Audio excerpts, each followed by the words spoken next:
Ce point presse fait suite, comme vous le savez, à un événement, la délicatesse, le mot est pas assez fort, en tout cas de détournement de fonds qui s'est déroulé à Clisson. Pourquoi un point presse? Premièrement, parce que vous m'interrogez tous.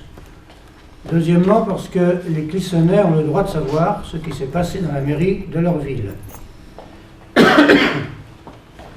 La chronologie des faits. Le 30 mars, vers 17h30, j'ai été appelé par un banquier au sujet de versements délivrés par la trésorerie sur le compte d'un agent administratif de la mairie. Il s'agit bien d'un agent administratif de la mairie. Le terme est essentiel, je vais y revenir tout à l'heure. Avec l'aide de la trésorerie, nous avons identifié ce soir-là 2 factures dont le règlement était adressé sur un compte privé. Donc on est bien le 30 au soir. Convaincu d'une anomalie, je me suis rendu à la gendarmerie vers 18h.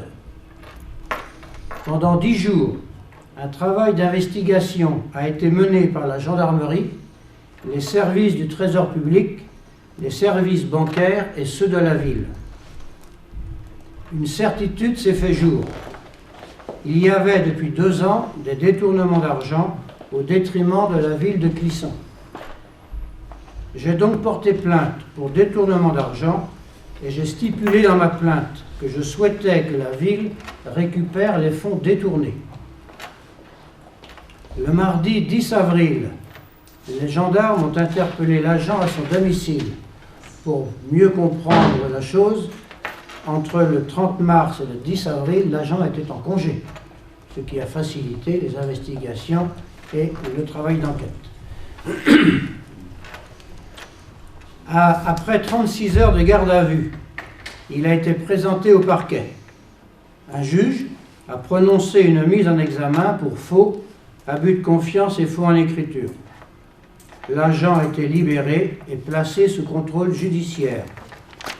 Des mesures conservatoires ont été prises.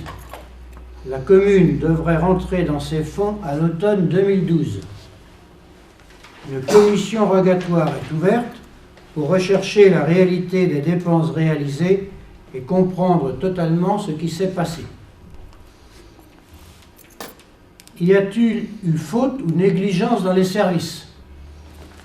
À première vue, je ne le pense pas.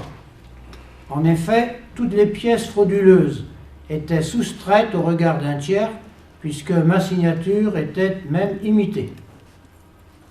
À cet instant, et je peux vous confirmer que j'ai porté plainte, puisque mon honneur et mon intégrité étaient mis en cause.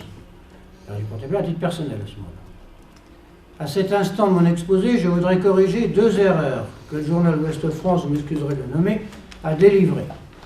L'une, en écrivant sur son site et dans le journal de ce week-end qu'il s'agissait d'une adjointe à la comptabilité.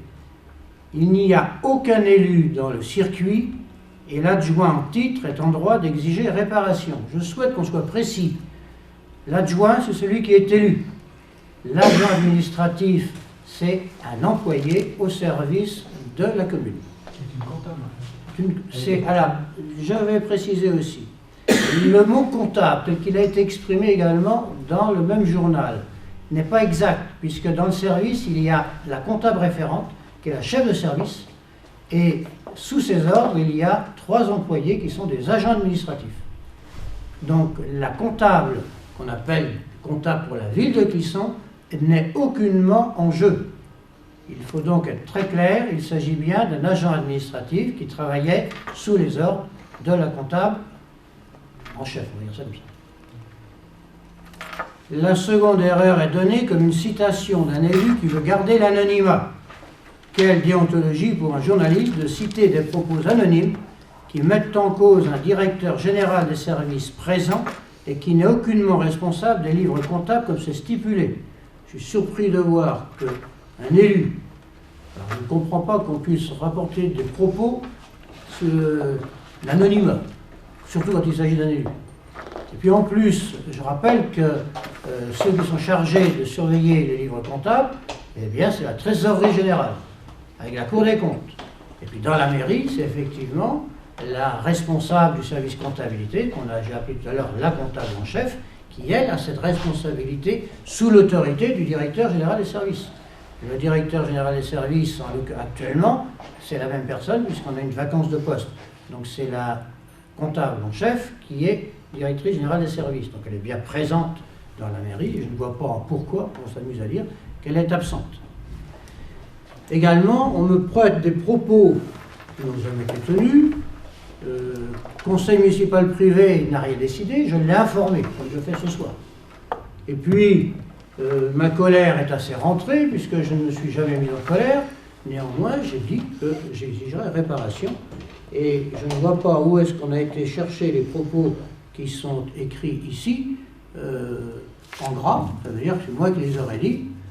Ce qui a été décidé, je n'ai jamais rien dit. Donc je ne comprends pas qu'on puisse écrire des choses que je n'ai pas dites. Donc nous réinterrogerons notre fonctionnement, suite à tout cela, notre fonctionnement de commande, de vérification et de contrôle des factures. Si besoin, nous les modifierons. Que va-t-il se passer? Depuis le 12 avril, l'agent est mis à pied. Il a rendu les clés et m'a confirmé de vive voix qu'il avait agi seul et que les faits reprochés étaient exacts. Je lui ai annoncé qu'une procédure disciplinaire serait engagée et que je demanderais sa radiation des effectifs de la collectivité. À l'issue de la commission rogatoire, il y aura un jugement où la ville se portera partie civile et le juge décidera de la sanction. Pour conclure, je voudrais dire que la surprise passée, le désappointement et l'incompréhension de ses collègues et des élus perdurent encore à ce jour.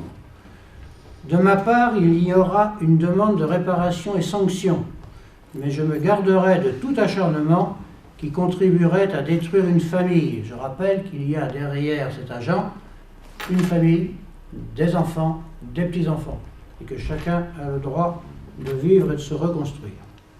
Je souhaite qu'à l'issue de la décision de justice, cet agent et sa famille se reconstruisent. Les finances et le fonctionnement de la commune ne sont pas en danger et l'ensemble du personnel restant a toute ma confiance. Il n'y a non plus aucun risque pour les entreprises qui travaillent et qui seront payées de leurs factures.